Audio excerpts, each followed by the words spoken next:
আগামী 23 এপ্রিল নির্বাচন অনুষ্ঠিত হবে আসানসোল উত্তর বিধানসভা কেন্দ্রে। নির্বাচনকে সামনে রেখে এসবিনের একান্ত সাক্ষাৎকারে কংগ্রেসের নতুন প্রজন্মের রাজনীতিবিদ আসানসোল উত্তর বিধানসভা কেন্দ্রের কংগ্রেস প্রার্থী প্রসেনজিৎ পৈতুন্ডি। আমাদের প্রতিনিধি বিভিন্ন প্রশ্নের উত্তরে কি বললেন তিনি, সাক্ষাৎকারটি দেখুন শুধুমাত্র এসপিএন। পশ্চিমবাংলা বিধানসভা নির্বাচন যে প্রথম দফা নির্বাচন হচ্ছে, সেই নির্বাচনে রয়েছে আসানসোল উত্তর বিধানসভা কেন্দ্র। আগামী 23 এপ্রিল গণতান্ত্রিক অধিকার প্রয়োগ করবেন আসানসোল উত্তর বিধানসভা নির্বাচক মণ্ডলী। এই উত্তর বিধানসভা অত্যন্ত ইন্টারেস্টিং রয়েছে, যেখানে তৃণমূল কংগ্রেসের প্রার্থী রয়েছেন মলয় ঘটক, তিনি মন্ত্রী, বিদায় মন্ত্রিসভার। পাশাপাশি রয়েছেন কৃষ্ণেন্দু মুখার্জি ভারতীয় জনতা পার্টির, এবং অবশ্যই যার নাম করতে হবে যে জাতীয় কংগ্রেসের যিনি প্রতিদ্বন্দ্বিতা করছেন প্রসেনজিৎ পৈতুন্ডি, একদম গ্রাসরুট লেভেল থেকে উঠে আসা একজন নতুন প্রজন্মের রাজনীতিবিদ, মাঠে ময়দানে লড়াই করা রাজনীতিবিদ, যিনি আসানসোল কর্পোরেশনের দুর্নীতি এবং ব্যর্থ পৌর পরিষেবার বিরুদ্ধে বারংবার তিনি সোচ্চার হয়েছেন। তিনি যে কোনো সামাজিক আন্দোলনের সাথে যুক্ত রয়েছেন। এহেন প্রসেনজিৎ পৈতুন্ডির উপরে ভরসা রেখেছে প্রদেশ কংগ্রেস, তাকে আসানসোল উত্তর বিধানসভা কেন্দ্রে মনোনীত করেছেন। এখন দেখার বিষয় 23 এপ্রিল নির্বাচক মণ্ডলীর কাছে তার গ্রহণযোগ্যতা কতটা হতে পারে এবং তিনি জয়ের দৌড়ে কতটা এগিয়ে যেতে পারেন। তিনি চেষ্টা করছেন নির্বাচক মণ্ডলীর কাছে তার বার্তা, প্রদেশ কংগ্রেসের বার্তা, জাতীয় কংগ্রেসের বার্তা পৌঁছে দেওয়ার জন্য। আমরা একটি একান্ত সাক্ষাৎকারে বুঝে নেওয়ার চেষ্টা করব জাতীয় কংগ্রেসের কি বক্তব্য, কি ভিশন রয়েছে, এবং প্রসেনজিৎ পৈতুন্ডি আসানসোল উত্তর বিধানসভা কেন্দ্রের মানুষজনকে আগামী দিনের কি প্রতিশ্রুতি দেবেন এবং বিগত দিনে তিনি কি লড়াই আন্দোলন করেছেন শুনে নেওয়ার চেষ্টা করব। প্রসেনজিৎ বাবু, সরাসরি আপনাকে, আপনি মাঠে ময়দানে রাজনীতি করা মানুষ, আসানসোল পৌর নিগমের বিভিন্ন যে পরিষেবা সচল রাখার স্বার্থে আপনার লড়াই আন্দোলন হয়েছে, দুর্নীতির বিরুদ্ধে লড়াই আন্দোলন আপনারা সোচ্চার হয়েছেন। এই নির্বাচনে প্রথমে আপনাকে বলি, আসানসোলকে আপনি চষে বেড়াচ্ছেন, মানুষজনের সাথে কথা বলবেন, এখনো পর্যন্ত কি অবস্থা দেখতে পাচ্ছেন? কোন কোন সেগমেন্টে নাগরিক পরিষেবা ব্যাহত হচ্ছে, কোন কোন ক্ষেত্রে এখনো অনুন্নয়নের ছোঁয়া রয়েছে আসানসোল উত্তর বিধানসভা কেন্দ্রে? প্রথমে নমস্কার আপনার চ্যানেলের সমস্ত দর্শক এবং আসানসোলের সমস্ত নির্বাচক মণ্ডলীকে। দেখুন, আমি হঠাৎ করে দল বদল করে এডাল ওডাল বসে আমি রাজনীতিতে আসিনি। 1998 সালে দেশবন্ধু মহাবিদ্যালয়ে ছাত্র পরিষদের মধ্যে থেকে আমার রাজনৈতিক পথ চলা শুরু। তারপরে ছাত্র পরিষদ করতে করতে পরবর্তীকালে যুব কংগ্রেস, আসানসোল যুব কংগ্রেস থেকে রাজ্য যুব কংগ্রেস, সেখানে সহসভাপতি।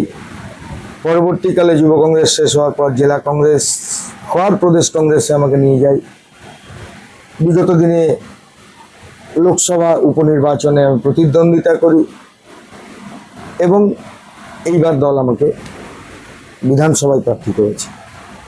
আমি দলের সর্বস্তরের নেতৃত্ব এবং আমার দলের কর্মীরা যারা আছেন, যারা সারা বছর আমার সাথে রাস্তায় নেমে কংগ্রেসটা করেন, আমি তাদের কাছে কৃতজ্ঞ। এবং সবচেয়ে বড় কথা, আমি আসানসোলের নাগরিকদের কাছে কৃতজ্ঞ, যারা আমার লড়াই আন্দোলনকে আপনাদের কথা মতোই বলবো অ্যাকনলেজ করেন। আপনি যেমন নয়, প্রত্যেক সাংবাদিক যারা আসানসোলের মাটিতে সাংবাদিকতা করেন, তারা প্রত্যেকেই আমার লড়াই আন্দোলনকে অ্যাকনলেজ করতে বাধ্য হচ্ছে। আমরা কেন মনে হয়েছে? কারণ ওগুলো তো মানুষের জন্য, সাধারণ গরিব মানুষের জন্য ওয়ার্ডে ওয়ার্ডে গড়ে উঠেছিল। তাহলে কেন ওগুলো 40,000 45,000 টাকা করে ভাড়া দেওয়া হবে এক এক দিনে? আমার মনে হয়েছে আমি করেছি। আমার মনে হয়েছে যে আসানসোলের মানুষের সমস্যা এই Hutton road, GT road, Garai রোডের জ্যাম সমস্যা। কেউ তো আন্দোলন করে না। অগ্নিমিত্রা পাল মহাশয়া একদিন এসে নাটক করে চলে গেলেন, কিন্তু স্থায়ী সমস্যার সমাধানের কথা কি বললেন? কিন্তু 2019 থেকে আজকে 2026 আমরা বারংবার বলছি যে অটো যে চালাই, টোটো যে চালাই, তারা আমার ভাই বন্ধু, তারা আমার শহরের ভাই, এমন নয় বাইরে থেকে এসছে। তাদেরও একটা অধিকার আছে, কারণ সরকার তো রোজগার দিতে পারে না।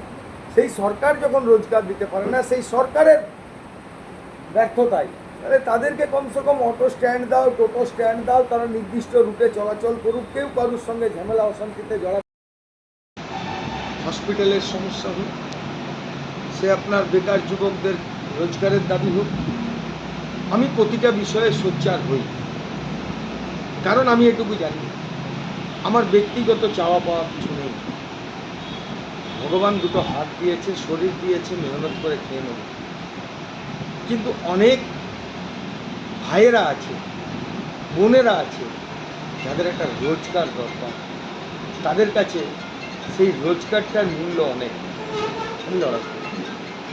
আজকে কোনো গরিব মানুষ বা পিছিয়ে পড়া মানুষ তার স্বাস্থ্য পরিষেবার জন্য লড়াই অন্য কোনো রাজনৈতিক নেতা আসানসোলে করে না, কিন্তু আমি করি। আমি কোনো হসপিটালে গিয়ে করি। আমি, আপনারা জানেন, বিগত জুলাই মাসে 21 জুলাই থেকে 26 জুলাই 6 দিন ধরে আমি অনশনে বসেছিলাম।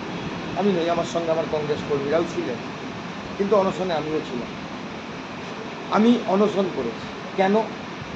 আমার বাড়ির লোকের স্বাস্থ্য পরিষেবা শুধরাবার জন্য নয়, আসানসোলের সমস্ত নাগরিককে যাতে একটা সুস্থ স্বাস্থ্য পরিষেবা দেওয়া যায়। আমাদের দাবি কিছু, যে স্বাস্থ্যসাথী কার্ড নিয়ে মানুষ হ্যারাস হচ্ছে, অনেক প্রাইভেট নার্সিংহোম গ্রহণ করেন। একটা হেল্পলাইন নম্বর জারি করা হোক জেলা জুড়ে, যেখানে মানুষ হসপিটালে গিয়ে স্বাস্থ্য পরিষেবাটা না পেলে যেন একটা কমপ্লেন করতে পারে যে আমার স্বাস্থ্যসাথী কার্ডটা নিচ্ছে। আমাদের দাবি কি ছিল?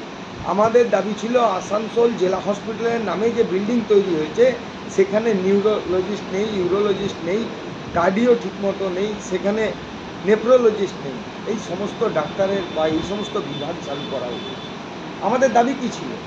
যে হসপিটালের নামে যে চলছে, যে ডাক্তাররা যারা আছে তারা হসপিটালে টাইম না দিয়ে প্রাইভেট নার্সিংহোমে বেশি টাইম দিচ্ছে, তাদের নামের একটা সূচি এবং বসার টাইম তুলে দেওয়া হবে। এটা আমার দাবি, এটা আসানসোলের নাগরিক। আমি এটা করেছি কারণ আমার মনে হয়েছে যে আসানসোলের জনগণ এই কথাগুলো বলতে পারে না।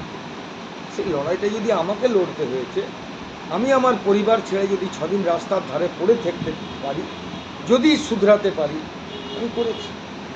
যিনি প্রার্থী বা মন্ত্রী যাকে বলছে, বিদায়ী মন্ত্রিসভার মন্ত্রী ছিলেন, উনি তো আটকালেন না। উনি কেন ওনার পোস্টার ব্যানার লাগিয়ে বেড়ায় যে জুতো পালিশ করা নেতা, তাকে কেন উনি ধমকালেন না?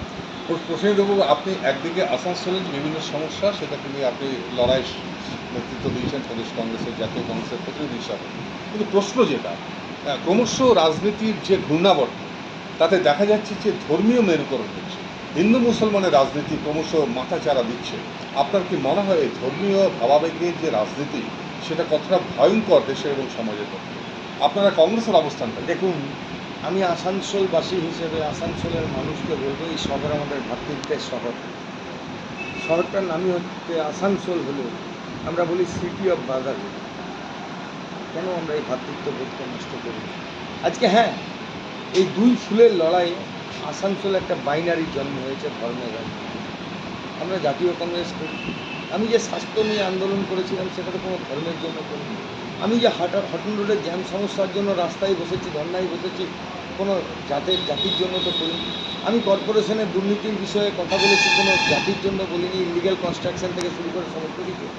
আমি যে আপনার যেদিন আসানসোলে 8 দিন ধরে সাফাই অভিযান বন্ধ ছিল, জানেন, আসানসোল পৌর নিগমের আন্ডারে থাকা সাফাই কর্মীরা তারা সাফাই করছিল না, তাদের কিছু দাবি দাওয়া ছিল, কেউ তো আওয়াজ তোলেন।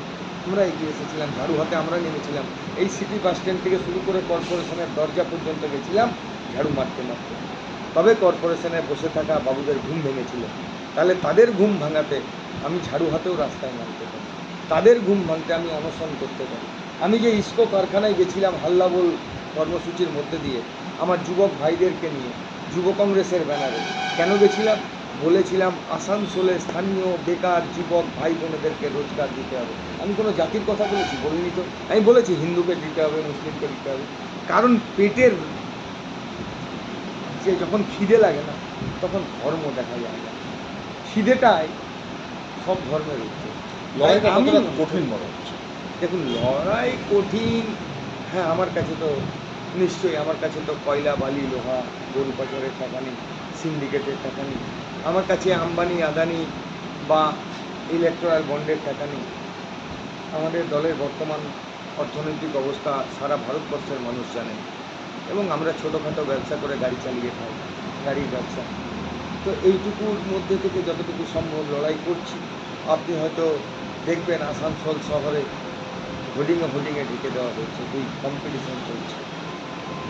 আমরা তার মধ্যে যতটুকু পারছি মানুষের দৃষ্টি ঘোরাবার জন্য বা দৃষ্টি আকর্ষণ করার জন্য আমরা চেষ্টা করছি। মানুষ আপনাকে নির্বাচিত করলে 5টা প্রতিশ্রুতি বলুন, 5টা যেটা আপনি মানুষের জন্য করবেন, ঠিক করবেন। প্রথম প্রতিশ্রুতি মন্ত্রী মশাই যেটা পারেননি সেটা হচ্ছে আসানসোলের পানীয় জলের সমস্যার সমাধান করতে। 1, 2 হচ্ছে হটন রোড, গড়াই রোড সহ জিটি রোডের জ্যাম সমস্যার সমাধান। 3 হচ্ছে গাড়ুই নদী নিয়ে আন্দোলন আমি দীর্ঘদিন ধরে করেছি। কেন না, গাড়ুই নদী হচ্ছে পাল্টানো দরকার দুই ফুলের সরকার। আসানসোলের বেকার যুবক যুবতীদের রোজগারের দিশা প্রদান করতে আসানসোল উত্তর বিধানসভা কেন্দ্রে জাতীয় কংগ্রেস মনোনীত প্রার্থী যুব সমাজের আওয়াজ প্রসেনজিৎ পুইতুন্ডিকে হাত চিহ্নে বোতাম টিপে বিপুল ভোটে জয়যুক্ত করুন। পাল্টানো দরকার দুই ফুলের সরকার। আসানসোলের বেকার যুবক যুবতীদের রোজগারের দিশা প্রদান করতে আসানসোল উত্তর বিধানসভা কেন্দ্রে জাতীয় কংগ্রেস মনোনীত প্রার্থী যুব সমাজের আওয়াজ প্রসেনজিৎ পুইতুন্ডিকে হাত চিহ্নে বোতাম টিপে বিপুল ভোটে জয়যুক্ত করুন।